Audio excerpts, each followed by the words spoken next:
നമസ്കാരം 140 ഈവനിംഗ് ന്യൂസിലേക്ക് സ്വാഗതം. ആദ്യം പ്രധാന വാർത്തകൾ. SSLC പരീക്ഷാ ഫലം പ്രസിദ്ധീകരിച്ചു. കണ്ണൂരിൽ ഓടുന്ന ബസ്സിന് തീ പിടിച്ചു.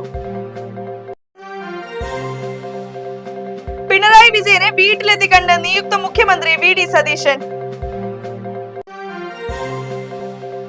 നരിക്കുനിയിൽ കടമുറിക്കുള്ളിൽ യുവാവ് തീ കൊളുത്തി ജീവനൊടുക്കി.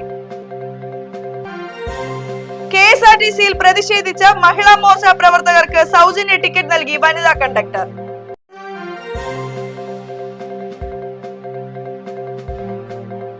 SSLC പരീക്ഷാ ഫലം പ്രഖ്യാപിച്ചു. പൊതുവിദ്യാഭ്യാസ വകുപ്പ് പ്രിൻസിപ്പൽ സെക്രട്ടറിയാണ് ഫലം പ്രഖ്യാപിച്ചത്.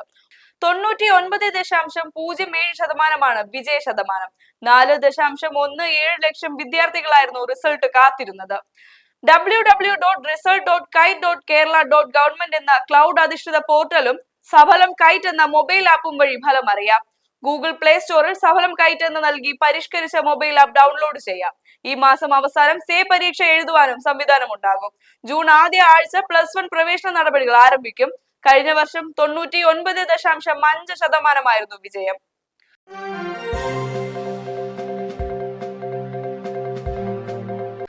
കണ്ണൂരിൽ ഓടുന്ന ബസ്സിന് തീ പിടിച്ചു. ശ്രീകണ്ഠപുരത്ത് നിന്ന് തളിപ്പറമ്പിലേക്ക് വരികയായിരുന്ന സ്വകാര്യ ബസ്സിനാണ് തീ പിടിച്ചത്. യാത്രക്കാർ ഇറങ്ങി ഓടിയതിനാൽ വൻ ദുരന്തം ഒഴിവായി. വെള്ളിയാഴ്ച ഉച്ചയ്ക്ക് 12:15 ബസ്സിന് തീ പിടിച്ചത്. ഓടുന്ന ബസ്സിൽ തീ ആളി പടരുകയായിരുന്നു. യാത്രക്കാർ ബസ്സിൽ നിന്ന് ഇറങ്ങി ഓടിയതിനാൽ വലിയ ദുരന്തം ഒഴിവായി. ബസ് ഏതാണ്ട് പൂർണ്ണമായും കത്തി അമർന്നിട്ടുണ്ട്. ഷോർട്ട് സർക്യൂട്ടാണ് അപകടത്തിന് കാരണമെന്നാണ് പ്രാഥമിക നിഗമനം. തീ പടർന്ന് അരമണിക്കൂറിനുള്ളിൽ ഫയർഫോഴ്സ് എത്തിയെങ്കിലും മുഴുവനായി കത്തി നശിച്ചു.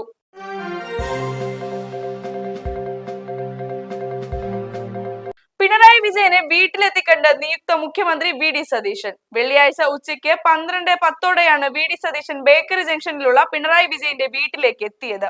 12 മണിയോടെ തന്നെ എത്തുമെന്ന അറിയിപ്പ് ലഭിച്ചിരുന്നതിനാൽ പിണറായി വിജയനും ഭാര്യ കമലയും പൂമുഖത്ത് തന്നെ നിന്നിരുന്നു.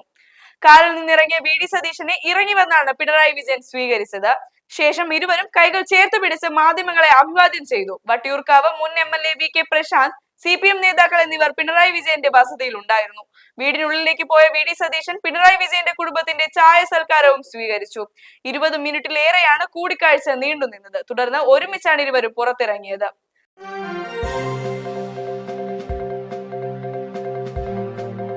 കോഴിക്കോട് നരിക്കുനിയിൽ നാടിനെയാകെ കണ്ണീരിലാഴ്ത്തി ദാരുണ സംഭവം. കടമുറിക്കുള്ളിൽ സ്വയം തീ കൊളുത്തി പറമ്പിൽ ബസാർ സ്വദേശിയായ വിനേഷ് കുമാർ എന്ന യുവാവ് ജീവനൊടുക്കി. ഒപ്പം ഉണ്ടായിരുന്ന 9 വയസ്സുകാരിയെ മകൾക്ക് പൊള്ളലേൽക്കുകയും പുക ശ്വസിച്ച് ഗുരുതരാവസ്ഥയിലാകുകയും ചെയ്തു.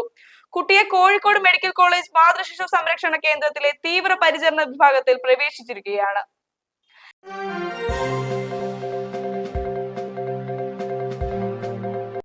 KSRTCയിൽ പ്രതിഷേധിച്ച മഹിളാ മോർച്ച പ്രവർത്തകർക്ക് സൗജന്യ ടിക്കറ്റ് നൽകി വനിതാ കണ്ടക്ടർ. UDF പ്രകടന പത്രികയിൽ വാഗ്ദാനം ചെയ്ത KSRTC സൗജന്യ യാത്ര നടപ്പാക്കാത്തതിൽ പ്രതിഷേധിച്ച് BJP രംഗത്ത്. സംസ്ഥാനത്ത് വിവിധയിടങ്ങളിൽ മഹിളാ മോർച്ച പ്രവർത്തകർ KSRTC ബസ്സിൽ കയറി പ്രതിഷേധിച്ചു. KSRTC ബസ്സിൽ കയറി ടിക്കറ്റ് എടുക്കാതെയായിരുന്നു പ്രതിഷേധം. 15-ാം തീയതി മുതൽ സൗജന്യ യാത്ര എന്നതായിരുന്നു കോൺഗ്രസ് വാഗ്ദാനമെന്നും എന്നാൽ അത് നടപ്പാക്കിയില്ലെന്നുമാണ് മഹിളാ മോർച്ച നേതാവ് നവ്യ ഹരിദാസ് പറഞ്ഞത്.